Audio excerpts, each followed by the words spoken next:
ये देखो गर्ल्स, ये एग्जाम्पल नंबर 6 जो है वो बहुत इंपॉर्टेंट है। You have to show that जो मेरे पास लीनियर डाइफेंटाइन इक्वेशन है ax plus B Y is equals to c, वो तभी सॉल्वेबल होगी अगर आपके पास किसी दो नंबर्स का जीसीडी किसके इक्वल होगा, 3 नंबर्स के जीसीडी के इक्वल। तो सबसे पहले ये देखिए, आपके पास इफ़ एंड ऑन इफ वाली कंडीशन है, तो आप एक चीज़ लेकर चलोगे और दूसरी को क्या करोगे, प्रूव करोगे। तो firstly you people will have to let that ax plus B Y is equals to C is solvable. तो आप ये चीज़ जो है वो एज्यूम करके चलोगे कि ax प्लस बी वाई मेरे पास क्या है, सॉल्वेबल। तो अगर मेरे पास सॉल्वेबल है, यानी कि सॉल्वेबल होती है, तो मेरे पास क्या कंडीशन होती है कि उन दोनों नंबर्स का जीसीडी जो होना चाहिए वो ऑब्वियसली इस सी को डिवाइड करता था। क्योंकि मेरे पास देखिए, वो जो मैंने आपको रिजल्ट बताया था उसमें कंडीशन क्या थी कि दिस इक्वेशन इज़ सॉल्वेबल।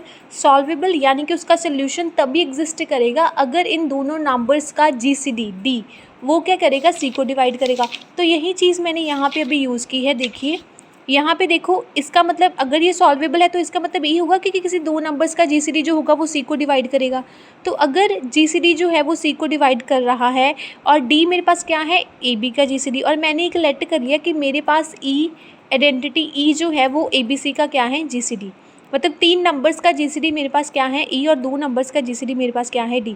तो यहाँ से ये चीज़ क्लियर है, डी अगर वो जीसीडी है तो यानी कि वो ए को डिवाइड करेगा और बी को डिवाइड करेगा। ठीक है, तो अगर कोई नंबर ए और बी को डिवाइड करता है तो ऑब्वियसली वो सी को तो करेगा ही करेगा यहाँ से। तो इसका मतलब अगर ए और बी को करता है तो यानी कि सी को तो ऑब्वियसली करेगा ही करेगा। तो अगर वो तीनों को करता है, d divides a and d divides b and d divides c, तो अगर तीनों को करेगा तो फिर इसका मतलब वो कॉमन डिवाइज़र होगा। कॉमन डिवाइज़र यानी कि तीनों के जीसीडी को डिवाइड करेगा, यानी कि D divides A B C.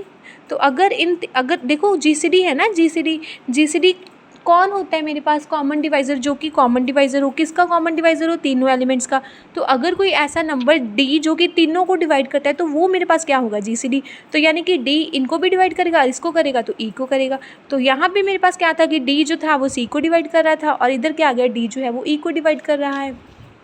और फर्दर अगर मैं देखूँ ई मेरे पास किसके इक्वल है, ए बी सी के इक्वल, तो यहाँ से क्या आ जाएगा, ई जो होगा, अगर e a B c g c d के इक्वल है तो यानी कि वो इन तीनों को तो ऑब्वियसली डिवाइड करेगा, यानी कि ई डिवाइड्स ए, ई डिवाइड्स बी और ई डिवाइड्स सी।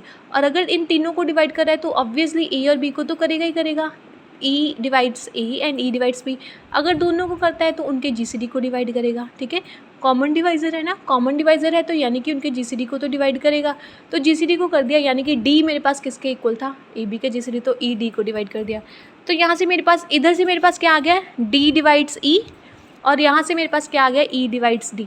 तब इन दोनों को कंबाइन करके मैं लिख सकती हूँ डी की वैल्यू क्या आती, जीसीडी ऑफ ए बी, ई की वैल्यू क्या आती, जीसीडी ऑफ दिस 3 नंबर्स। तो यहाँ से मेरे पास आ गया ये रिजल्ट। और कन्वर्सली मैं क्या करूँगी कि मैं ये चीज़ लेकर चलूँगी कि अगर मेरे पास ये चीज़ है, यानी कि GCD of a b is equals to GCD of the 3 numbers, तो फिर मुझे शो क्या करना है, I have to show that these equations that is a x plus B Y is equals to c, वो तभी सॉल्वेबल होगी मेरे पास।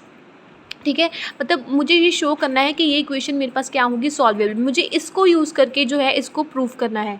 तो अगर मेरे पास ये चीज़ है तो मैंने लेट कर लिया कि मेरे पास क्या है, D is equals to A B C. तो अगर डी यानी कि जी सी डी जो है वो इन तीनों नंबर्स का है जी सी डी, तो अगर ये दोनों चीज़ें इक्वल हैं तो मैं इसको ऐसे लिख सकती हूँ, because A B C is equals to A B. तो मेरे पास ये चीज़ आ गई। ठीक है, तो यहाँ से मेरे पास क्या आ जाएगा, अगर ये दोनों इक्वल तो यानी कि डी ए को डिवाइड करेगा, बी को करेगा, सी को करेगा।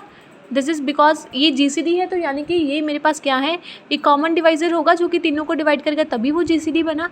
तो यहाँ से ये चीज़ आ गई, अगर तीनों को करे तो ऑब्वियसली सी को तो करेगा ही करेगा।